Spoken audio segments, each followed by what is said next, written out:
Ciao a tutti e benvenuti. Hey everybody and welcome. Sono Sean. I'm Sean. This is part 3 of the Italian quiz series where we give you the English and try to guess how to say whatever it is I just said in Italian.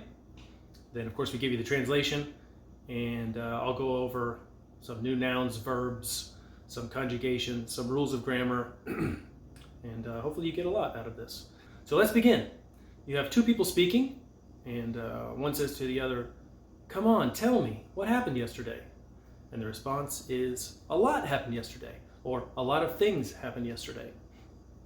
So how do we say all that? Let's start with the full translation. Dai, dimmi, cos'è successo ieri? Ieri sono successe molte cose. Dai, dimmi, cos'è successo ieri? Ieri sono successe molte cose. So let's start with dai. Dai comes from dare, to give, the verb to give. This is the imperative form for to, but this usage is colloquial. Dai means come on. Dimmi is from the imperative for dire. Dire is to say or to tell. Dimmi is basically the imperative di plus me. So tell me. And we've added another M there. And we'll come back to that. A couple examples with dire I wanted to add here. Voglio dirti una cosa, or volevo dirti una cosa. Literally these are, I want to tell you a thing, or I wanted to tell you a thing. But it's how you would say something. I want to tell you something, or I wanted to tell you something. Voglio dirti una cosa. Volevo dirti una cosa. So back to dimmi, the other example that I have here. Maybe you're in a bar, you know, the coffee shop, the cafe, and you might hear prego, which is, it means a million things, but one of them could be, what would you like? Tell me your order. It's polite, it's colloquial. But you might also hear dimmi, which is like, tell me. Again, a colloquial use, it's not rude. They're just ready for your order. So let's go back to this extra M, and I'm going to give you 3 examples from the verbs fare, dire, and dare.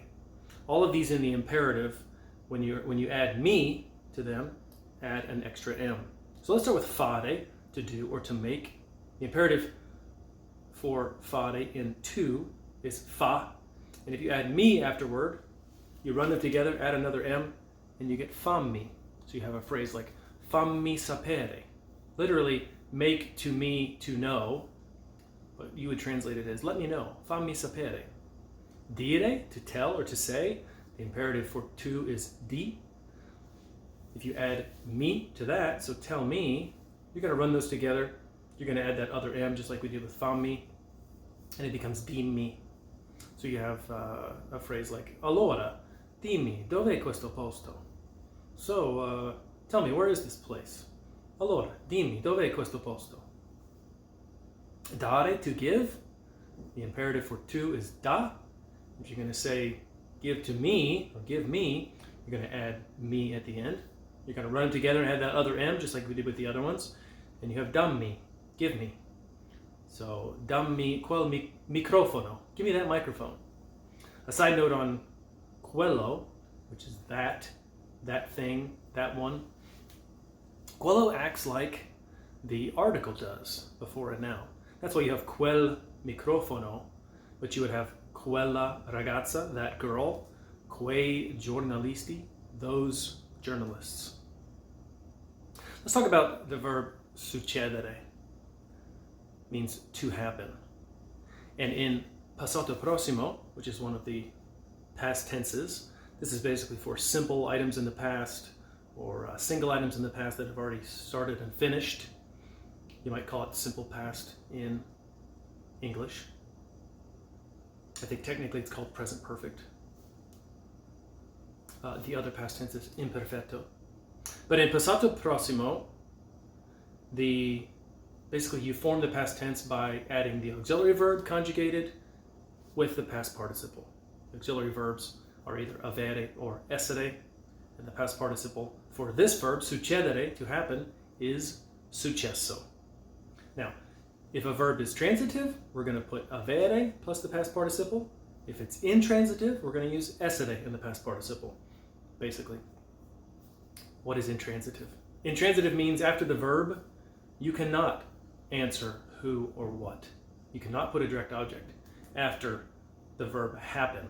You can say, you can use drive, I drive a car. You can use eat, you ate, or I drove a car. You can use eat, you ate a sandwich. Those are direct objects that come right after the verb. You can't do that with happened. You can say an event happened, but the event is the subject. Happened is the verb, and you cannot put an object after. You could say where it is or some other details, but you can't answer who or what. If you cannot answer who or what after the verb, then it's intransitive. And with intransitive verbs, we need essere as the auxiliary verb, and the past participle might change. It has to match in gender and number to the subject. So, è successo. It happened. Cosa è successo? What happened? Or run those together like a native speaker. Cos'è successo? What happened? Cos'è successo ieri? What happened yesterday? Mi è successa una cosa strana. Literally, to me, it happened a strange thing. Or a strange thing happened to me. And why is it successa? Because it's una cosa. Feminine singular subject, a feminine singular noun, cosa. So successo becomes successa. And it's e because that is essere conjugated for una cosa. Ieri sono successe molte cose. Yesterday, they happened many things. Or yesterday, many things happened. Or yesterday, a lot of stuff happened. Why is it successe? And why is it sono successe? Because it's molte cose, many things. So that's feminine plural. So because it's plural, you need sono, which is essere conjugated for loro, or they, the third person plural. And it's successe because it's feminine plural. So think of molte cose and una cosa. Think of those as the subject, which they are. And then think of è successa or sono successe or è successo. Think of those as the verb. Don't think of those as two words. Think of those together as the verb. È successa is the verb. Sono successe is the verb. Even though it's two words, we would translate it in English. Even though it's two words, we would translate it in English as one word. Sull'autostrada è successo un incidente e ci sono dei feriti. On the freeway or on the highway, it happened, an accident. So on the freeway, an accident happened.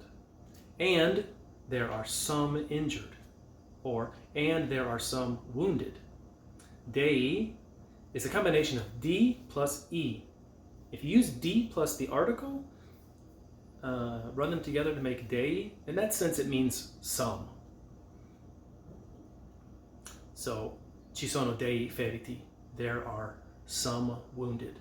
Again, the subject here is un incidente, an accident.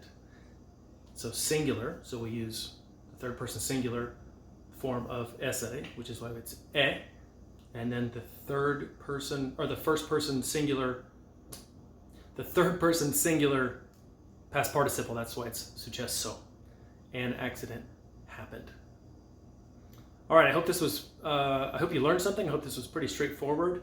Maybe a good review if you're advanced, or hopefully you learned something new if you're just getting into past tenses. Ciao a tutti e grazie. Ciao ciao.